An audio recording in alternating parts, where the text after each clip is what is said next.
মানুষ খুনে জড়িতদের খুঁজে খুঁজে বিচার করা হবে বললেন প্রধানমন্ত্রী। সহিংসতায় নিহত 34 জনের স্বজনদের সঙ্গে সাক্ষাৎ। নতুন সূচিতে ফের কর্মব্যস্ত অফিস আদালত। জীবিকার তাগিদে ছুটছে মানুষ, সড়কে বেড়েছে যানবাহন, বিভিন্ন পয়েন্টে যানজট।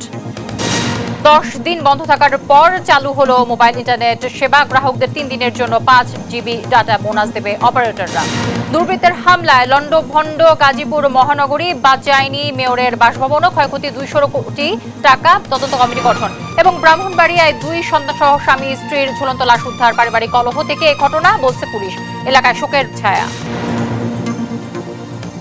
দর্শক, আমন্ত্রণ দেশ জনপদ সংবাদে। শুনছিলেন সংবাদ শিরোনামগুলো, সঙ্গে রয়েছে আমি তানজিয়া জুথি। জানাবো বিস্তারিত। আন্দোলনের নামে মানুষ হত্যায় জড়িতদের খুঁজে খুঁজে বিচার নিশ্চিত করা হবে বলে জানিয়েছেন প্রধানমন্ত্রী শেখ হাসিনা। কোটা আন্দোলন ঘিরে সহিংসতায় নিহত 34 জনের স্বজনদের সঙ্গে সাক্ষাৎকালে কথা বলেন তিনি। প্রধানমন্ত্রীর প্রশ্ন, সাধারণ মানুষের কি দোষ ছিল, কেন জ্বালিয়ে পুড়িয়ে সম্পদ ধ্বংস করা হলো? জয় যাদবের রিপোর্ট। দর্শক, রিপোর্টটি প্রক্রিয়াধীন রয়েছে, আমরা পরবর্তীতে দেখাবার চেষ্টা করব। শ্রীলঙ্কান স্টাইলে গণভবন দখলের পরিকল্পনা ছিল বলে মন্তব্য করেছেন আওয়ামী লীগ সাধারণ সম্পাদক ওবায়দুল কাদের। কারফিউ জারি না করলে একই পরিস্থিতি হতে পারত বলে মন্তব্য করেন তিনি। দুপুরে ক্ষতিগ্রস্ত মানুষের মাঝে খাদ্য সামগ্রী বিতরণ অনুষ্ঠানে এসব কথা বলেন ওবায়দুল কাদের। ডক্টর ইউনূস অতীতে গোপন দেশের বিরুদ্ধে ষড়যন্ত্র করলেও এবার প্রকাশ্যে নেমেছেন বলে অভিযোগও করেন তিনি। তৌফিক মাহমুদ মুন্নার রিপোর্টে বিস্তারিত। কোটা সংস্কার আন্দোলনকে কেন্দ্র করে বিএনপি জামাতের হামলায় ক্ষতিগ্রস্তদের মাঝে খাদ্য সামগ্রী বিতরণ। রাজধানীর তেজগাঁয়ে ঢাকা জেলা আওয়ামী লীগের উদ্যোগে খাদ্য সামগ্রী বিতরণ করা হয়। সবাই প্রধান অতিথি হিসেবে যোগ দেন আওয়ামী লীগ সাধারণ সম্পাদক ওবায়দুল কাদের। উপস্থিত ছিলেন কেন্দ্র নেতারা। প্রধান অতিথি বক্তব্যে আওয়ামী লীগ সাধারণ সম্পাদক বলেন, গণভবন হামলার পরিকল্পনা ছিল হামলাকারীদের। শ্রীলঙ্কা স্টাইলে প্রধানমন্ত্রীর বাড়ি দখল করার টার্গেটও ওই রাতে ছিল যদি কারফিউ জারি না হতো। এই প্ল্যান তাদের ছিল শ্রীলঙ্কা স্টাইলে প্রধানমন্ত্রীর বাড়ি আক্রমণ করা, অভ্যুত্থানের উপর রাইড করে ভবনের যুবরাজ ক্ষমতা দখল করে। দেশে বিদেশে সরকার নিয়ে ষড়যন্ত্র হচ্ছে জানিয়ে কাদের বলেন, ডক্টর ইউনূস ষড়যন্ত্রে অংশ নিয়েছেন। কারো প্ররোচনায় বিবৃতি না দিয়ে এখানে এসে মেট্রো রেলের ধ্বংসলীলা দেখুন। বিবৃতি চলছে, বিবৃতি যুদ্ধ চলছে দেশে বিদেশে। যেখানে আজ 111-এর মতো কুশীলব ডক্টর ইউনূসও যোগ দিয়েছে। ডক্টর ইউনূস যারা বিবৃতি দিয়েছেন তারা কোটা সংস্কার হামলায় জড়িত কিনা তা ভেবে দেখা দরকার বলে মন্তব্য করেন ওবায়দুল কাদের। তৌফিক মাহমুদ মুন্না, দেশ টিভি, ঢাকা। দর্শক, সংবাদের প্রথমে যেমনটি আপনাদেরকে জানাবার চেষ্টা করছিলাম যে আন্দোলনের নামে মানুষ হত্যায় জড়িতদের খুঁজে খুঁজে বিচার নিশ্চিত করা হবে বলে জানিয়েছেন প্রধানমন্ত্রী শেখ হাসিনা। কোটা আন্দোলন ঘিরে সহিংসতায় নিহত 34 জনের স্বজনদের সঙ্গে সাক্ষাৎকালে কথা বলেন তিনি। প্রধানমন্ত্রীর প্রশ্ন, সাধারণ মানুষের কি দোষ ছিল, কেন জ্বালিয়ে পুড়িয়ে সম্পদ ধ্বংস করা হলো? বাকিটা জানবো জয় যাদবের রিপোর্ট থেকে। কোটা আন্দোলনের নামে সাম্প্রতিক সহিংসতায় নিহত রংপুরের বেগম রোকেয়া বিশ্ববিদ্যালয়ের ইংরেজি বিভাগের শিক্ষার্থী আবু সাইদের স্বজনরা রোববার দুপুরে গণভবনে সাক্ষাৎ করেন প্রধানমন্ত্রী শেখ হাসিনার সঙ্গে। এ সময় তাদেরকে সমবেদনা জানান প্রধানমন্ত্রী। একই সঙ্গে দেশের বিভিন্ন জায়গায় নিহত 34 জনের পরিবারের সদস্যরা প্রধানমন্ত্রীর সাথে সাক্ষাৎ করেন। ৭৫-এর ১৫ই আগস্টে স্বজন হারানোর কথা স্মরণ করে আপ্লুত শেখ হাসিনা বলেন, যারা স্বজন হারিয়েছেন তাদের সান্ত্বনা দেওয়ার ভাষা নেই। কিন্তু এই যে বারবার যে এই ধরনের ঘটনা ঘটাবে, এই সন্ত্রাসী ঘটনা ঘটাবে, এটা তো কাম্য না। আর মানুষ কি দোষ করলো যেভাবে মানুষ খুন করতে হবে? মানুষ খুন করে সরকার পতন, এটা কবে হয়, কখন হয়? সাধারণ মানুষ কি দোষ করেছে? আমি আসলে আপনাদেরকে আমি কি বলে সান্ত্বনা দেব? আমি খালি একটু বলবো যে আমি আপনাদের মতনই একজন বাবা মা ভাই হারানো সেই এতিম, কাজে আপনাদের কষ্ট আমি বুঝি, আমি আছি আপনাদের জন্য, আপনাদের পাশে। সব শোক বুকে নিয়ে দেশের মানুষের কল্যাণই তার লক্ষ্য বলে জানান প্রধানমন্ত্রী। বলেন, প্রতিটি হত্যাকাণ্ডের বিচার হবে। আর আমার চেষ্টা থাকবে যারা এই খুনের সঙ্গে জড়িত খুঁজে খুঁজে বের করে তারা অবশ্যই যেন শাস্তি পায়, সেটাই আমার প্রচেষ্টা থাকবে, সেটাই আমি করবো। আপনাদেরও সাহায্য চাই, কারণ আপনাদের কাছেও সাহায্য, যদি আপনারা কিছু জানেন আমাদের জানাবেন, কারণ এইভাবে বারবার বাংলাদেশটাকে নিয়ে খেলা এটা আর হতে দেওয়া যায় না। পরে নিহতদের পরিবারের সদস্যদের হাতে আর্থিক সহায়তা হিসেবে পারিবারিক সঞ্চয়পত্র ও নগদ অর্থ তুলে দেন প্রধানমন্ত্রী শেখ হাসিনা। জয় যাদব, দেশ টিভি, ঢাকা। কারফিউ শিথিলের সময়সীমা বাড়ানোর পাশাপাশি বাড়ানো হয়েছে অফিস কর্মঘণ্টা। এতে ব্যস্ত হয়ে উঠেছে রাজধানী। ঘোষণা অনুযায়ী সকাল 9টায় শুরু হয় সব অফিসের কার্যক্রম। এর আগেই কর্মস্থলে যেতে সড়কে নামে মানুষ। এতে বেড়ে যায় যানবাহনের চাপ, বিভিন্ন পয়েন্টে দেখা দেয় যানজট। অপ্রীতিকর ঘটনা এড়াতে সতর্ক অবস্থানে রয়েছে সেনাবাহিনী সহ বিভিন্ন বাহিনীর সদস্যরা। এদিকে যাত্রীর সংকটে ব্যাহত হচ্ছে দূরপাল্লার বাস চলাচল। আরো জানাচ্ছেন আলিমুজ্জামান সাফওয়ান। দেশে চলমান কারফিউ গড়িয়েছে দ্বিতীয় সপ্তাহে। উদ্ভূত পরিস্থিতি কাটিয়ে অনেকটাই স্বাভাবিক রাজধানী। সময়ের সঙ্গে সঙ্গে বাড়ানো হচ্ছে কারফিউ শিথিলের সময়সীমা। ঘোষণা অনুযায়ী মঙ্গলবার পর্যন্ত সকাল 7টা থেকে সন্ধ্যা 6টা কারফিউ শিথিল থাকবে। তবে অপ্রীতিকর ঘটনা এড়াতে সতর্ক অবস্থানে সেনাবাহিনী সহ আইনশৃঙ্খলা রক্ষাকারী বাহিনী। কারফিউ শিথিলের সময়ের সঙ্গে বেড়েছে অফিসের কর্মঘণ্টাও। এতে সকালেই রাজধানী ফিরেছে তার আগের রূপে। সড়কে বেড়েছে ব্যক্তিগত যানবাহনের পাশাপাশি গণপরিবহনও। এর মধ্যে মেট্রো রেল ও এলিভেটেড এক্সপ্রেসওয়ে বন্ধ থাকায় রাজধানীর বিভিন্ন এলাকায় তৈরি হয় যানজট। অফিস শুরু হয়েছে আজকে সকাল থেকে বিকাল পর্যন্ত চলতেছে, তো এইখানে আমরা খুব নিরাপদেই চলাচল করতে পারতেছি। আমি সদরঘাট গেছিলাম জগন্নাথ কলেজে, রাস্তা গুলিস্তান সব জাম, কোনো রাস্তা খালি নেই। যানজট বাড়ছে, মোটামুটি যানজট চারদিকেই আছে। আমি আসলাম তো মতিঝিল থেকে, মোটামুটি জাম আছে। এদিকে ভিন্ন চিত্র দূরপাল্লার বাস টার্মিনালে। যাত্রী না থাকায় অলস সময় পার করছেন কাউন্টারের কর্মীরা। সময় মতো ছেড়ে যাচ্ছে না কোনো বাস। চলাচল বন্ধ রেখেছেন অনেক পরিবহন। সড়কের মালিকে কইতেছে গাড়ি বন্ধ রাখ, স্টপ তো একটা এক বাজাইতেছে গা। আমি চিন্তা আছি 2500 টাকা ভাড়া, তেল লাগে 8,500 টাকা আপডাউনে। আসলে যাত্রী নাই বলতেই চলে। একটা পরিবহনে 10 জন 12 জন যায়। আপনার বিভিন্ন রোডে আপ ডাউন করলে মালিকদের 15,000 20,000 টাকা করে লস হয়। আজকে আপনার গেছে রাজন্যপুর পর্যন্ত, গাড়ি যাত্রী আছে 4 জন। এই গাড়ি লই যাই ওদের তেল সর্বনাশ করে লাভ নাই। সপ্তাহের প্রথম কার্যদিবসে ভিড় ছিল ব্যাংকগুলোতে। টাকা জমা ও উত্তোলনের পাশাপাশি ইউটিলিটি বিল জমা দেন গ্রাহকরা। কর্মকর্তারা জানান ব্যাংক খাতে বেড়েছে লেনদেন। স্বতঃস্ফূর্তভাবে তারা লেনদেন করেছে। বিশেষ করে বিদ্যুৎ বিলের খুব প্রেশার ছিল, উত্তোলনের প্রেশারটা একটু বেশি ছিল। গত সপ্তাহে 2 দিন একটু বেশি ছিল, আর তার তুলনায় আজকে একটু কম। আজকে জমা উত্তোলন দুটাই মোটামুটি স্বাভাবিক ছিল। আলিমুজ্জামান সাফওয়ান, দেশ টিভি, ঢাকা। প্রতিদিনই সারা দেশে বাড়ানো হচ্ছে কারফিউ শিথিলের সময়। এতে ইতিবাচক প্রভাব পড়েছে অর্থনীতিতে। খুলেছে অফিস, আদালত, ব্যাংক ও দোকানপাট। সড়কে বেড়েছে যানবাহন, নৌপথেও শুরু হয়েছে চলাচল। কারখানায় বাড়ছে উৎপাদন। পরিস্থিতি স্বাভাবিক রাখতে তৎপর আইনশৃঙ্খলা বাহিনী। সহকর্মীদের পাঠানো তথ্য ও চিত্রে সালমা জাহানের ডেস্ক রিপোর্ট। কারফিউ শিথিল হওয়ায় জনজীবনে ফিরেছে স্বস্তি। সপ্তাহের প্রথম কার্যদিবসে খুলেছে অফিস, আদালত, ব্যাংক, দোকানপাট। আগের চেহারায় ফিরতে শুরু করেছে গাজীপুরের সড়ক, মহাসড়ক। দূরপাল্লা যানবাহন ছাড়াও পণ্যবাহী গাড়ি দেখা যায় সড়কে। গুরুত্বপূর্ণ পয়েন্টগুলোতে সড়কে নিরাপত্তায় তৎপরতা দেখা যায় আইন শৃঙ্খলা বাহিনীর সদস্যদের। গন্ডগোলের সময় গাড়ি চালায় আসতেছি, কিন্তু রুটে কোনো জায়জামেলা পাচ্ছি না এবং পাই নাই। গাড়ি আছে অনেক, গাড়ি চলতেছে। এদিন ময়মনসিংহে সকাল 6টা থেকে সন্ধ্যা 7টা পর্যন্ত কারফিউ শিথিল থাকায় সড়কে 3 চাকার ব্যাটারি চালিত অটোরিকশা ছিল চোখে পড়ার মতো। কয়দিন আগে ছিল গাড়ি ঘোড়া, আতঙ্কের মধ্যে আমরা চালাইছি।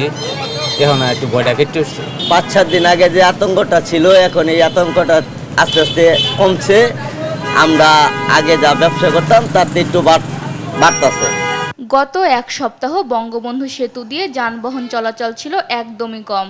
এতে ক্ষতির মুখে পড়েন কৃষক, ব্যবসায়ী ও পরিবহন খাতে জড়িত বাস মালিক, শ্রমিকরা। আবারও যান চলাচল স্বাভাবিক হয়, স্বস্তি ফিরেছে এসব শ্রমজীবীদের মাঝে।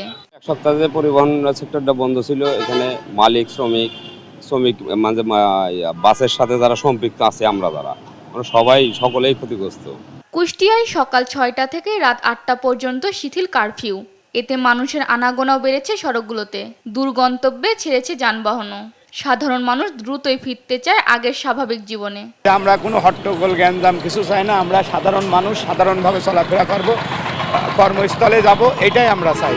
রোববার বরিশালে অভ্যন্তরীণ রুটে শুরু হয় নৌ চলাচল। হিজলা, মুলাদি, মেহেন্দিগঞ্জ এবং চাঁদপুর ঝালকাঠি রুটে চলাচল করে ছোট লঞ্চ। এতে স্বস্তি ফিরেছে দৈনিক মজুরি ভিত্তিক নৌ শ্রমিকদের মাঝে। আমরা যে 5 দিন লঞ্চ বন্ধ ছিল, আমাদের অনেক ক্ষয়ক্ষতি হয়েছে, কারণ আমরা তো সাধারণ মানুষ, আমরা খেটে খাওয়া মানুষ। কারফিউ শিথিল হয়েছে, আমরা নির্বিঘ্নে জাহাজ চালাইতেছি, আমরা বেতন পাইতেছি। চলমান পরিস্থিতিতে অনেকটা স্বাভাবিক দেশের দক্ষিণ পশ্চিমাঞ্চলের 21 জেলার অন্যতম প্রবেশপথ পাটুরিয়া দৌলতদিয়া নৌ রুট। এই রুটে বেড়েছে যান ও যাত্রী চলাচলের সংখ্যা। দ্রুতই কারফিউ তুলে জনজীবন পুরো স্বাভাবিক হবে আশা সাধারণের। সালমা জাহান, নিউজ ডেস্ক, দেশ টিভি। 10 দিন বন্ধ থাকার পর চালু হয়েছে মোবাইল ইন্টারনেট। বিকেল 3টায় 4G সেবা চালু করে মোবাইল অপারেটর কোম্পানিগুলো। রোববার অপারেটরদের সঙ্গে বৈঠক শেষে ডাক, টেলিযোগাযোগ ও আইসিটি প্রতিমন্ত্রী জুনায়েদ আহমেদ পলক জানান, 3 দিন মেয়াদে গ্রাহকদের 5GB ডাটা বিনামূল্যে দেওয়া হবে। শিউলি রায়ের প্রতিবেদনে বিস্তারিত। পূর্ব ঘোষণা অনুযায়ী রোববার সকাল 9:30টায় মোবাইল অপারেটরদের সঙ্গে বৈঠকে বসেন আইসিটি প্রতিমন্ত্রী।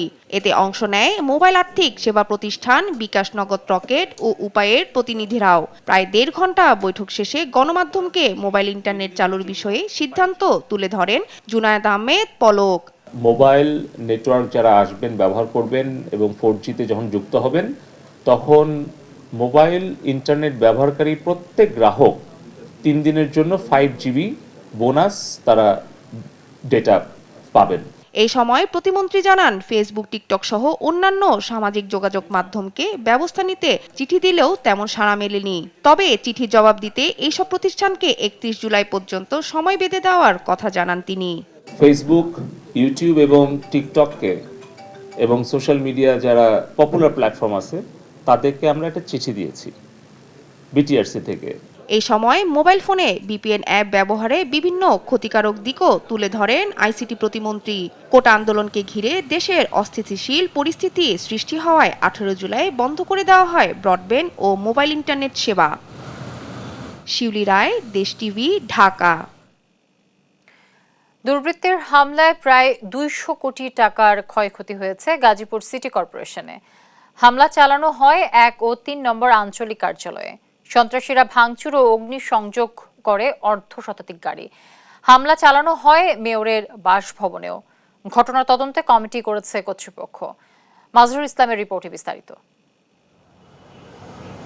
20 জুলাই কোটা সংস্কার আন্দোলনকালে দুর্বৃত্তরা তাণ্ডব চালায় টঙ্গীতে গাজীপুর সিটি কর্পোরেশনের এই আঞ্চলিক কার্যালয়ে। লোহার রেলিং ভেঙে আগুন ধরিয়ে দেয় পার্কিং করা অনেকগুলো গাড়িতে, যার মধ্যে আছে সড়ক নির্মাণ কাজে ব্যবহৃত এই মূল্যবান পিচ রোলার গাড়িও। গাজীপুর সিটির 1 নং আঞ্চলিক কার্যালয়ের 2টি রুমেও অগ্নিসংযোগ করা হয়। পুড়েছে অনেক নথিপত্র।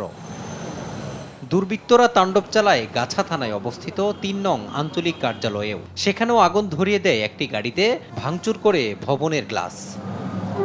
সাধারণ শিক্ষার্থীদের আড়ালে দুর্বৃত্তরা এসব তাণ্ডবে অংশ নেয়, হামলা করে মেয়রের বাসাতেও, বলছেন গাজীপুর সিটির প্যানেল মেয়র মাসুদুল হাসান বিল্লাল।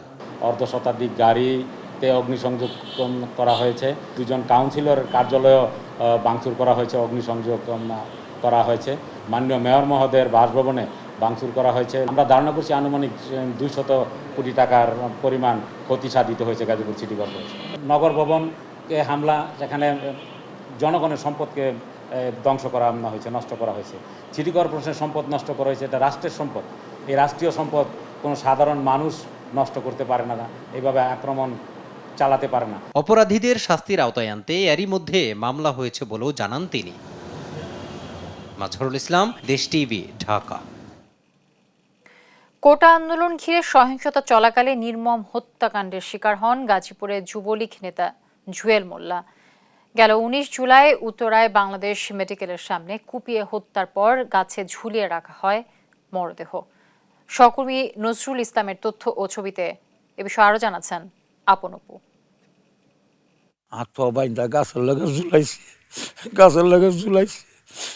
সন্তান হারিয়ে হতবিহ্বল গাজীপুরের সাবেক মেয়র জাহাঙ্গীর আলমের সহকারী এপিএস ও যুবলীগ নেতা জুয়েল মোল্লার বাবা আহাজারি স্বজনদের। 19 জুলাই জাহাঙ্গীর আলমের সঙ্গে সমাবেশে যাচ্ছিলেন জুয়েল। উত্তরায় পৌঁছালে গাড়ি বহরে হামলা চালায় দুর্বৃত্তরা। আহত হন জাহাঙ্গীর আলম। তাকে বাঁচাতে সামনে এগিয়ে গেলে ধারালো অস্ত্র দিয়ে কুপিয়ে হত্যা করা হয় জুয়েলকে। জুয়েল হত্যার সুষ্ঠু তদন্ত ও জড়িতদের দৃষ্টান্তমূলক শাস্তির দাবি পরিবার ও স্বজনদের। বাবা জাদুর কিচ্ছু আসিল না, ছিন্ন ভিন্ন করে আসছে জাদুরে। জাদুর এইভাবে মারা মারছে বাবা, মানুষ এইভাবে মারে না। প্রাইম মিনিস্টার যেন ওনাদেরকে ন্যায্য বিচারটা যেন আমরা পাই, এলাকাবাসী জানে বা দেখে, যেন এটা সূক্ষ্ম ন্যায্য বিচার করে দিছে প্রাইম মিনিস্টার। ওই দিনের ঘটনায় আহত জাহাঙ্গীর আলমকে নেওয়া হয় সিঙ্গাপুরের হাসপাতালে। সেখানে চলছে উন্নত চিকিৎসা। নিউজ ডেস্ক, দেশ টিভি। ব্রাহ্মণবাড়িয়ার নবীনগরে 2 কন্যার সন্তান সহ স্বামী স্ত্রীর মরদেহ উদ্ধার করা হয়েছে। সকালে পৌর এলাকার বিজয়পাড়ায় নিজ বাড়ি থেকে তাদের মরদেহ উদ্ধার করে পুলিশ। নিহতরা হলেন ব্যবসায়ী সোহাগ মিয়া, তার স্ত্রী জান্নাত বেগম, বড় মেয়ে ফাহিমা ও ছোট মেয়ে তাহমিদা। পুলিশ জানায় গত শনিবার রাতে এই ঘটনাটি ঘটেছে। সকালে প্রতিবেশীরা তাদের ঘরে ঝুলন্ত অবস্থায় দেখতে পেয়ে পুলিশকে খবর দেয়। পরে পুলিশ ঘটনাস্থলে এসে মরদেহ উদ্ধার করে। সাবেক আইজিপি বেনজির আহমেদের বিভিন্ন ব্যাংক অ্যাকাউন্ট অনুসন্ধান করে সন্দেহজনক লেনদেনের প্রমাণ পেয়েছে দুদক। হাইকোর্টে জমা দেয়া অনুসন্ধানের অগ্রবর্তী প্রতিবেদনে এই তথ্য জানা যায়। বিচারপতি নজরুল ইসলাম তালুকদার ও বিচারপতি কাজী এবাদুল হোসেনের আদালতে এ প্রতিবেদন দাখিল করেছে দুদক। 2 মাস আগেই দুর্নীতি দমন কমিশনের 3 সদস্যের একটি কমিটি সাবেক আইজিপি বেনজিরের অবৈধ সম্পদ অর্জন নিয়ে অনুসন্ধান শুরু করে। এর আগে গেল 31 মার্চ বেনজিরের ঘরে আলাদিনের চেরাগ শিরোনামে প্রতিবেদনে বলা হয়, বেনজিরের পরিবারের মালিকানায় রয়েছে প্রায় 1400 বিঘা জমির ওপর নির্মিত ইকো রিসোর্ট। রিসোর্টের পাশে আরও 800 বিঘা জমি কিনেছে তার পরিবার। এছাড়া 5 তারকা হোটেলের 2 লাখ শেয়ারও রয়েছে তাদের। ঢাকার বসুন্ধরায় 3500 বর্গফুটের ফ্ল্যাটও রয়েছে তাদের। এসব সম্পত্তি অবৈধ টাকায় কেনা হয় বলে প্রতিবেদনে উল্লেখ করে দুদক।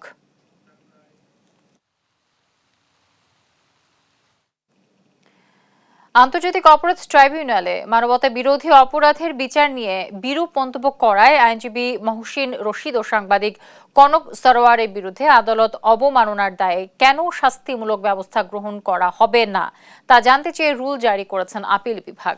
একই সঙ্গে আগামী 29 অগস্টের মধ্যে তাদের রুলের জবাব দিতে বলেছেন আদালত। আইনজীবী মহসিন রশিদকে 1 মাসের জন্য আইন পেশা থেকে বিরত থাকার আদেশ দেন আপিল বিভাগ। রোববার সকালে প্রধান বিচারপতি ওবায়দুল হাসানের নেতৃত্বে 7 বিচারপতির আপিল বেঞ্চ এ আদেশ দেন। আদালতে আইনজীবী মহসিন রশিদ নিঃশর্ত ক্ষমা প্রার্থনা করেন। আপিল বিভাগ ক্ষমা প্রার্থনার আবেদন নাকচ করে এই আদেশ দেন। নরসিংদীর ক্ষতিগ্রস্ত কারাগার পরিদর্শন করেছে স্বরাষ্ট্র মন্ত্রণালয়ের গঠিত তদন্ত কমিটি দল। সকালে ক্ষতিগ্রস্ত জেলা কারাগার পরিদর্শনে আসেন তদন্ত কমিটির আহ্বায়ক ও সুরক্ষা সেবা বিভাগের যুগ্ম সচিব ফারুক আহমেদ ও তার 6 সদস্যের দল। এ সময় তারা ক্ষতিগ্রস্ত কারাগারটি ঘুরে দেখে প্রত্যক্ষদর্শী কারা কর্মকর্তা ও রক্ষীদের সাথে কথা বলেন। পরিদর্শন শেষে তদন্ত কমিটিকে 10 দিনের মধ্যে তদন্ত প্রতিবেদন জমা দেওয়ার সময় বেঁধে দেওয়া হয়েছে বলেও জানান তদন্ত কমিটির এ আহ্বায়ক। চলমান পরিস্থিতিতে দেশের অন্য সব যানবাহন চললেও এখনো বন্ধ রেল যোগাযোগ। কর্তৃপক্ষ বলছে যাত্রীদের নিরাপত্তার খাতিরেই বন্ধ রাখতে হচ্ছে নিয়মিত রেল সেবা। কমলাপুর রেল স্টেশন ঘুরে বিস্তারিত জানাচ্ছেন কায়েস রাহাত। যাত্রীর পদচারণা আর ট্রেনের আসা যাওয়ার কর্মকোলাহলে মুখর রেল স্টেশন এখন জনশূন্য। সহিংসতা প্রতিরোধে টানা কারফিউয়ে একেবারেই বন্ধ রেল যোগাযোগ। যাত্রীদের নিরাপত্তাই মুখ্য উল্লেখ করে কর্তৃপক্ষ বলছে, পরিস্থিতি স্বাভাবিক না হওয়া পর্যন্ত বন্ধ থাকবে রেলের চাকা। যাত্রী নিরাপত্তাকে অগ্রাধিকার দিয়েই কর্তৃপক্ষের নির্দেশে আপাতত ট্রেন চলাচল বন্ধ আছে। আবার যখন স্বাভাবিক হবে কর্তৃপক্ষের নির্দেশ পাওয়া মাত্র আমরা আমাদের লেভেল থেকে আপনারা ইলেকট্রনিক্স, আপনার গণমাধ্যম, প্রিন্ট যারা আছে সবার মাধ্যমে মেসেজ পৌঁছে দেবে ইনশাল্লাহ। আর রেলের অচলাবস্থায় বিপাকে সাধারণ যাত্রীরা। অনেকে স্টেশনে আসছেন টিকিট ফেরত দিতে। 19 তারিখে কলকাতার ট্রেন ছিল, এখন আমি শুনেছি যে ট্রেন যায়নি। আর গত পরশু থেকে নাকি টাকা রিফান্ড করছে, ট্রেনের টিকিটের টাকা। তো আমি এই জন্য রিফান্ডের জন্য আসছি। 21 তারিখে জার্নি ডেট ছিল, ট্রেন যায় নাই, এই জন্য রিফান্ডের জন্য। মৈত্রী এক্সপ্রেসের যাত্রা বাতিল হওয়ায় টিকিটের টাকা ফেরত দেওয়া হচ্ছে যাত্রীদের। পরশুদিন 4 ঘন্টা দাঁড়ায় থেকে সার্ভার না থাকার কারণে আমরা এই যে এতগুলো লোক মনে করেন যে হয়তো লাইনটা ছিল অত দূর, কিন্তু পাইছে হতে 4 জন। তারা বলতেছে যে কালকে যদি ট্রেন ক্যান্সেল হয় তাহলে টিকিট দিবে, ফেরত দিবে, না হয় টিকিট কালকের পরেই নিতে হবে, আজকে নেওয়া যাবে না। কিন্তু তারা এটাও শিওর দিতেছে না যে কালকে ট্রেন চলবে কি চলবে না। আর ইন্টারনেট সরবরাহ স্বাভাবিক হওয়ার পর বাতিল হওয়া আন্তনগর ট্রেনের টিকিটের মূল্য ফেরত দেওয়া হবে। আন্তনগরের ক্ষেত্রে বলা আছে যে আপনারা জানেন যে আমরা অনলাইন এবং অফলাইন বোধহয়তে আমরা টিকিট বিক্রি করি। সো যখন ইন্টারনেট অ্যাভেলেবল হবে, সবার হাতে হাতে থাকবে, মানুষ যেমন ঘরে বসে টিকিট কাটতে পারে, অন দ্য আদার হ্যান্ড ঘরে বসে রিফান্ড করতে পারবে। বন্ধ রেল যোগাযোগ, আর তার সাথে যুক্ত হয়েছে টিকিটের টাকা ফেরতের ঝামেলা। আর কবে চালু হবে ট্রেন, সব মিলিয়ে অনিশ্চিত পরিস্থিতিতে যাত্রী ও কর্তৃপক্ষ। কায়েস রাহাত, দেশ টিভি, ঢাকা। ভোলার 30 গ্রামে বন্যা পরিস্থিতির উন্নতি না হওয়ায় খাদ্য ও বিশুদ্ধ খাবার পানির তীব্র সংকট দেখা দিয়েছে। বেড়েছে পানিবাহিত নানা রোগ, এতে দুর্ভোগ বেড়েছে কয়েক গুণ। এদিকে খাবার সংকট তীব্র আকার ধারণ করলেও কেউ ত্রাণ সহায়তা নিয়ে এগিয়ে আসেনি বলে অভিযোগ দুর্গতদের। তবে তালিকা করে সহায়তার আশ্বাস দিয়েছে জেলা প্রশাসন। ছোট সাহার প্রতিবেদন, জানাচ্ছেন সালমা জাহান। বন্যার পানিতে তলিয়ে আছে বসতবাড়ি, ফসলি জমি ও রাস্তাঘাট। ভোলা সদর, দৌলত খান, মনপুরা ও চরফ্যাশন উপজেলার 30 গ্রামের চিত্র এখন এমনই। কোথাও বাদ নেই, আবার যেখানে আছে সেখানে নিম্নাচল হওয়ায় দিনে 2 দফায় জোয়ারের পানিতে প্লাবিত হয় বিস্তীর্ণ জনপদ। এতে পানিবন্দী অন্তত 50,000 মানুষ। বাড়ির আঙিনা ডুবে থাকায় জ্বলছে না রান্নার চুলা। দুর্গত বেশিরভাগ এলাকায় দেখা দিয়েছে খাদ্য ও বিশুদ্ধ পানির সংকট। এছাড়া জলাবদ্ধতায় দেখা দিয়েছে পানিবাহিত নানা রোগ। এই অবস্থায়ও এখনো সরকারি বা ব্যক্তি পর্যায়ে কোনো ত্রাণ সহায়তা পৌঁছায়নি বলে অভিযোগ বানভাসীদের। জোয়ারের পানিতে, বিষাক্ত পানিতে মানুষের রোগ ছড়ায় যাইতেছে, এরপরে খাইতে কষ্ট, রাঁধতে পারতাছি না। আস্তে আছি আমাকে আপদ দুধ হয়ে গেছে, অসুখ হয়ে গেছে, এখন আমরা বাড়িতে পারি না। ব্যানে যে বিয়ালো হই, আমার খাদ্য খানা হইতে পারে না, আমাকে অসুখ বিসুখের মধ্যে থাকতে আছি। চাল ভাত সব বাঁচে গেছে গিয়ে, এরপরে যা আছে গরু বাছুলে বড় কষ্ট আছি। আমগরের দিকে কোনো সরকারের কোনো সাহায্য দেন, আমরা কোনো কিছুই পাই না। তবে জেলা প্রশাসক বলছেন তালিকা তৈরি করে পৌঁছে দেওয়া হবে পর্যাপ্ত ত্রাণ।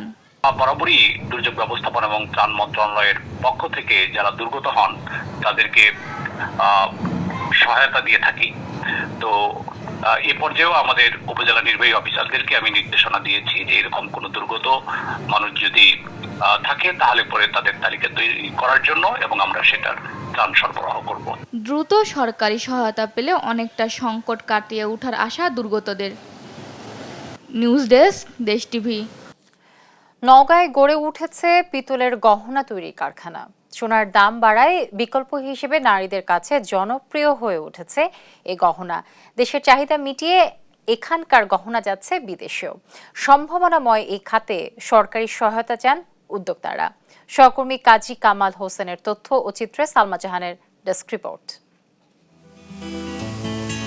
দেখে মনে হবে সোনার তৈরি অলংকার, তবে মূল্যবান সোনা নয়। তারপরও সোনার আকাশচুম্বী দামে নারীদের কাছে কদর বেড়েছে পিতলের গয়নার। যেন সোনার খনিতে কাজ করছেন কারিগররা। কেউ পিতলের পাত সাইজ অনুযায়ী কাটছেন, কেউ আগুনে পোড়াচ্ছেন, আবার কেউ পরিষ্কারের পর চুড়িতে দিচ্ছেন সোনার প্রলেপ। আর এভাবে প্রস্তুত হচ্ছে পিতলের তৈরি নারীদের রুলিবালা। নওগাঁ শহরে দপ্তরি পাড়ার স্বর্ণের কারিগর শেখ কামাল 2012 সালে নিজের বেলকুনিতে বসে পরিবারের সহযোগিতায় শুরু করেন এই রুলিবালা তৈরির কাজ। এরপর ধীরে ধীরে বাড়ে কারখানার পরিধি, যেখানে হাজার খানেক শ্রমিকের অধিকাংশ নারী। এখান থেকে দৈনিক তৈরি হয় 1200 জোড়া চুড়ি। প্রতি জোড়া চুড়ি পাইকারি বিক্রি হয় 180 টাকায়। দেখতে স্বর্ণের গহনার মতো হয়, চাহিদাও বেশি।